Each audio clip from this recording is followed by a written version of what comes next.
once again है आज चाहिँ मेरो फर्स्ट टाइम यो युट्युब च्यानल भरिमा मेरो फर्स्ट टाइम आज मेरो जुन चाहिँ छ अनबक्सिङ हुन गइरहेछ। विशेष गरी यो अमेजनबाट जुन चाहिँ मैले प्रडक्ट लिएको थिएँ हैन, त्यसको चाहिँ आज मेरो फर्स्ट टाइम अनबक्सिङ हुन गइरहेको छ है। यो अनबक्सिङ चाहिँ कस्तो खालको भन्दाखेरि यो अमेजनबाट चाहिँ मैले एउटा फोन लिएको छु है, मेरो लागि चाहिँ हैन, मेरो यो भानिजको लागि चाहिँ मैले फोन लिएको छु, त्यसको चाहिँ अनबक्सिङ गर्न गइरहेको छु। आज प्रथम चोटि मेरो अनबक्सिङ है, यो चाहिँ अमेजनबाट लिएको। अनि यसमा चाहिँ अब भन्दै जान्छु है तपाईहरुलाई बिस्तारै।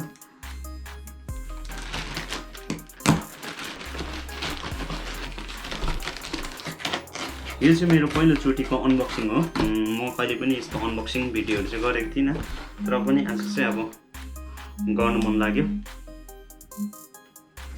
र आज चाहिँ मलाई गर्नु मन लाग्यो है अनबक्सिङ।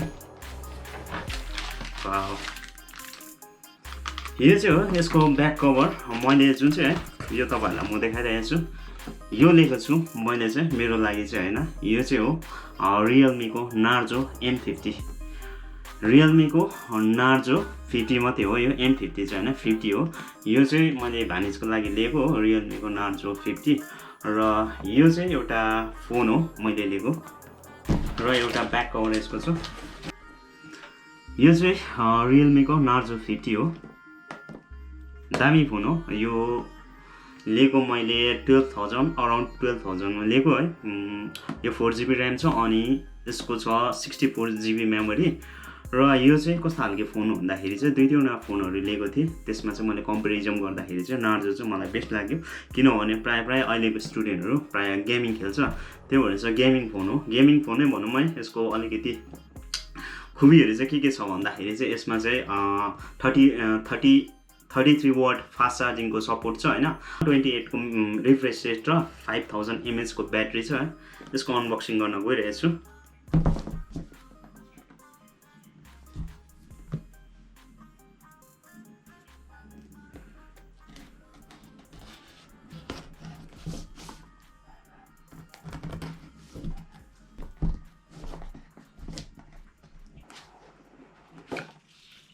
वाउ, हेर्नुस् यो चाहिँ भित्र चाहिँ यस्तो छ अनबक्सिङ।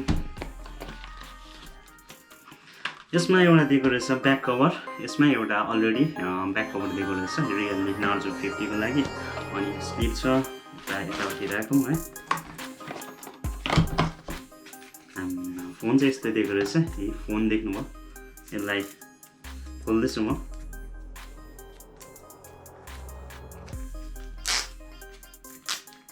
यसलाई एकछिन है, एउटा 33 वाट को फास्ट चार्जिङ सपोर्टिङ छ यो एडेप्टर है यसको चार्जिङ को। अनि यो सी टाइप केबल छ यसको, बस यति नै आउँछ अहिलेको फोनहरुमा चाहिँ है। एउटा ब्याक कभर आउँदा रहेछ, मलाई त साह्रै थाहा थिएन यसको। र यो चाहिँ मलाई किन मन पर्यो भन्दाखेरि चाहिँ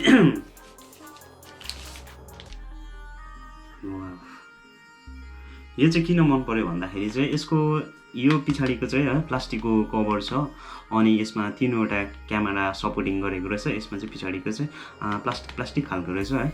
यो छ ब्याक कभर लिएको छु यसको लागि अलरेडी मैले। र यसको चाहिँ जुन चाहिँ फ्रन्ट क्यामेरा छ यो साइडमा छ, त्यो भएर चाहिँ मलाई मन परेको। अनि साइड फिङ्गरप्रिन्ट सेन्सर छ यसको है, साइड फिङ्गरप्रिन्ट सेन्सर छ। यसमा ब्याक क्यामेरा चाहिँ कस्तो खालको त भने 50 मेगापिक्सल क्यामेराको ब्याक क्यामेरा छ, त्यस्तो खास छैन। तर पनि यो चाहिँ अब कस्तो खालको भन्दाखेरि चाहिँ यो क्यामेरा फोन चाहिँ हैन, एक्चुअली यो चाहिँ फोन हो नार्जो चाहिँ के भन्दाखेरि realme को नार्जो 50 चाहिँ यो चाहिँ गेमिङ फोन हो है। यो रिफ्रेश रेट अलिकति राम्रो छ, 128 रिफ्रेश रेट छ। अनि यसको स्क्रिन गार्ड चाहिँ के हो भन्दाखेरि गोरिल्ला पड छ छैन त्यो चाहिँ मलाई थाहा छैन है। Side fingerprint sensor, 50 megapixel camera छ, ब्याक साइड 5 मेगापिक्सल चाहिँ माइक्रो होला अनि 2 मेगापिक्सल चाहिँ यसको डेप्थ अफ हो क्यामेरा। तीनवटा क्यामेरा छ, एउटा सेन्सर हो, यो चाहिँ एउटा चाहिँ सेन्सर हो। चारवटा क्यामेरा छ 50 मेगापिक्सल। यो चाहिँ माइक्रो क्यामेरा हो, माइक्रो भन्छ यसलाई चाहिँ है। यो चाहिँ 5 होला, 5 या 2 हुनुपर्छ। यसको चाहिँ 2 डेप्थ अफ हो, यो चाहिँ डेप्थ अफ क्यामेरा हो। अर्को चाहिँ एउटा सेन्सर हो। यो अगाडिको जुन चाहिँ छ यो चाहिँ 16 मेगापिक्सल क्यामेरा फ्रन्ट क्यामेरा। यो साइडमा भएकोले गर्दाखेरि चाहिँ मलाई अति नै मन पर्छ, किनभने यो मेरो छ है, यो मेरो अलरेडी जुन चाहिँ पोको X3 छ यिनीहरूको चाहिँ प्रायःको सेन्टरमा हुन्छ है फ्रन्ट क्यामेरा, यसको चाहिँ साइडमा छ। त्यही भएर चाहिँ यसको दामी छ। यसको BGMI गेमिङको लागि चाहिँ एकदमै राम्रो छ। पछाडिको मलाई त्यस्तो खासै लागेन, अगाडिको चाहिँ एकदमै राम्रो छ।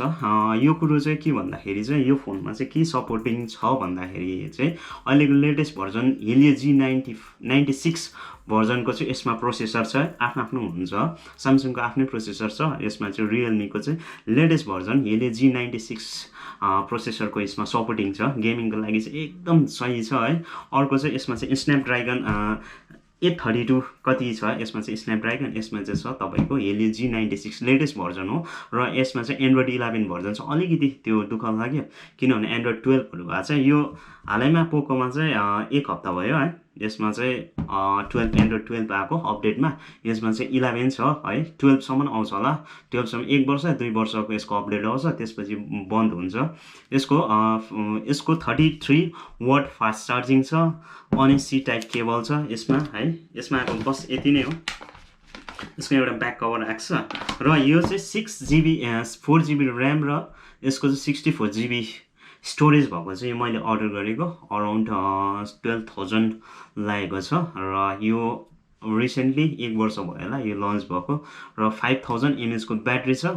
यसमा स्पिकर एक साइडमा मात्रै छ, यसको स्पिकर चाहिँ वान साइडेड छ है, वान साइडेड मात्रै छ, दुईवटा साइडमा छैन। यसमा जुन चाहिँ मैले फोन लिएको थिएँ यसमा चाहिँ पोको X3 मा चाहिँ तपाईँको ड्युअल स्पिकर छ, यसमा चाहिँ सिङ्गल स्पिकर छ। तर राम्रो छ है। यसको जुन चाहिँ अरूहरूको रिभ्यूहरू हेर्दाखेरि चाहिँ मलाई यो जुन चाहिँ है नार्जो 50 चाहिँ एकदम बेस्ट लाग्यो। 2-3वटा सिलेक्ट गरेको थिएँ, त्यसमा चाहिँ यो एउटा यो नार्जो चाहिँ मलाई एकदमै दामी छ। मेरो लागि चाहिँ होइन, एक्चुअली मेरो यो भानिजको लागि लिएको थिएँ होइन। दुईवटा कलर थियो अनि उनले चाहिँ सेलेक्ट गरेको थियो ब्ल्याक, तर एकदम दामी छ, लुक्स चाहिँ एकदम ब्युटी छ यसको यो। र यति नै हो। विशेष कुरो रिफ्रेस रेट राम्रो छ अनि एन्ड्रोइड 12 छ, 50 मेगापिक्सल क्यामेरा छ अनि अगाडिको 16 मेगापिक्सल क्यामेरा छ अनि साइड फिङ्गरप्रिन्ट सेन्सर छ अनि 5000 mAh को ब्याट्री छ, 33 वाट फास्ट चार्जिङको सपोर्टिङ छ। यो कुरोले चाहिँ मलाई अलिकति है इम्प्रेसिभ पारेको थियो यो फोनमा। र आज मेरो फर्स्ट टाइम मेरो अनबक्सिङ मेरो भिडियोमा है अनबक्सिङ गरेको छ, मेरो फर्स्ट टाइम। तपाईँलाई के कस्तो लाग्यो है प्लिज कमेन्ट सेक्सनमा बताइदिने। अरू त मलाई खासै यसको भित्रको कुरोहरू त मलाई त्यति नलेज चाहिँ छैन, तर मैले जति सक्दो जानेको कुरा चाहिँ मैले भनिसकेँ। र आजको भिडियो चाहिँ मेरो जुन चाहिँ यो रियलमी नार्जो M50 को चाहिँ अनबक्सिङ जुन चाहिँ छ फर्स्ट टाइम, आज मेरो फर्स्ट टाइमको अनबक्सिङ थियो। तपाईँलाई के कस्तो लाग्यो है प्लिज कमेन्ट सेक्सनमा बताइदिने अनुरोध गर्दै आजको भिडियो चाहिँ सायद अनबक्सिङ मेरो रियलमी नार्जो 50 को चाहिँ सायद समाप्त गर्ने टाइम आइसकेको छ। अरू यसमा के भन्नुपर्ने कुरोहरू चाहिँ छोडिसक्यो प्राय है। यसको 3.5 को यसको ज्याक लाग्छ, हेडफोन ज्याक छ, त्यति नै हो यसको यो खासै कुरोहरूमा चाहिँ है। र आज मेरो यो फर्स्ट टाइमको अनबक्सिङ भिडियो तपाईँहरूलाई के कस्तो लाग्यो प्लिज कमेन्ट सेक्सनमा भनिदिने अनुरोध गर्दै आजको मेरो यो अनबक्सिङ भिडियो चाहिँ म यहाँ समाप्त गर्दछु। र फेरि एउटा म अर्को फेरि अनबक्सिङ भिडियो तपाईँहरूलाई लिएर म आउनेछु है अर्को भिडियोमा। र आजको मेरो फर्स्ट टाइम अनबक्सिङ भिडियो चाहिँ तपाईँहरूलाई के कस्तो लाग्यो भन्दै आजको मेरो भिडियो चाहिँ म यहीँ समाप्त गर्दछु।